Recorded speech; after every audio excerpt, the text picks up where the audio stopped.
Yung ikaw na yung matatakot sa laki na baka ikaw yung makain. Hello kasi, welcome to my vlog. Don't forget to like, subscribe, follow, and share nga. Gumala nga pala ako ngayong araw sa Saikong at talaga natutuwa ako sa mga vlogs na nakikita ko. At habang naglilibot-libot ako, ang dami ko rin naman nakikita ang kainan at talaga ba namang nagugutom ako sa mga nakikita ko. At meron din mga bilihan ng mga murang gamit, bag, sapatos at kung ano-ano pa. At dito nga pala sa Saikong, marami kang pwedeng pasyalan na iba-ibang island sa murang halaga lang. At syempre, sasakay ka ng barko at talaga naman mag-i-enjoy ka pag sinubukan mong pumunta dito. At dito mo rin pala makikita ang kanilang market na kung saan ang mga tendero dito ng mga isda or seafood ay nakasakay sa kanilang mga speedboat. Nakakatuwa talaga dahil napaka-fresh at napakalalaki nila. At hindi lang yun, yung mga tendera pala dyan, kaya sila nakasakay sa mga speedboat kasi sila yung mga taong nakatira sa napakalayong island at ganito po talaga ang market dito sa Saikong. At napagod nga po pala talaga kami naglakad-lakad kaya naisipan namin pupunta dito sa Turtle by the Sea dito sa Saikong at namili ng aming mga inumin.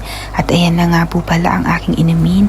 Cider lang po yan, hindi po yan ganun katapang pero masarap talaga siya. Pakilala ko na rin pala sa inyo si Daniel Lantern kasi Lantern Festival na po dito at habang nagiinom na nga po pala kami, lumabas na rin si Moon dahil pababa na ang sunset. At ayan nga po pala yung mga view na makikita mo doon sa mismong shop na pinuntahan namin. At natutuwa po pala ako sa artist na yan kasi napakagaling talaga. You're beautiful.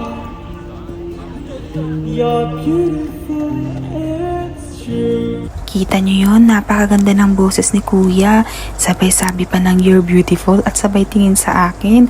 Feeling ko tuloy napakaganda ko talaga, char! At dito na naman tayo, balik na naman tayo sa mga napakasarap at napakalaking mga seafood naman talaga dito. Ito nga po pala yung mga niluluto nila dito sa restaurant malapit. Ayan yung mga nakikita nyo dyan.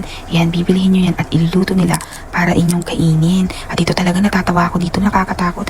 Ayan kasi yung sikat na pagkain sa ibang bansa na kailangan bang tapik-tapikin at kailangan mong palabasin yung lumalabas na tubig.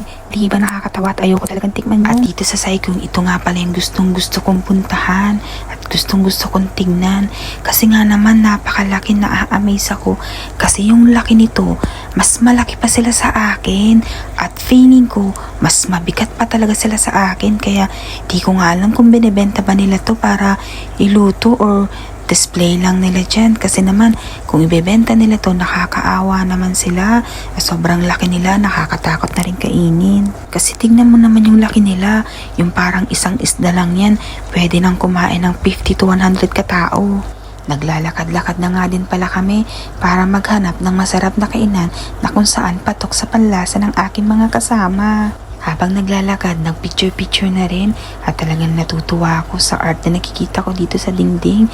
Napakaganda talaga at napaka-colorful. Kita niya naman yung gawa, napaka-solid.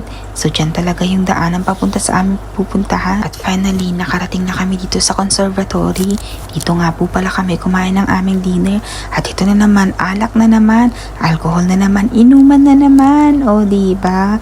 Nakikita nyo naman, lychee nga pala yung flavor niyan. Nag-order na nga rin po pala kami ng aming pagkain. Hindi kami nanguha ng pag-isahang tao kasi gusto namin yung share-share. The more kasi nag-share kayo, mas the more na sumasarap yung pagkain. At para syempre, maubos namin. Kasi pag kumukuha kami ng order isa-isa, ang nangyayari madaming tira. Ang hirap mag-waste ng food kasi na maraming taong hindi nakakakain ng maayos. Maraming taong walang pagkain. Tapos na rin pala kami kumain. Nag-aabang na kami ng aming masasakyan pa uwi. At lasing na nga din pala talaga ako. O siya, ang dami ko na sinasabi. Mwah!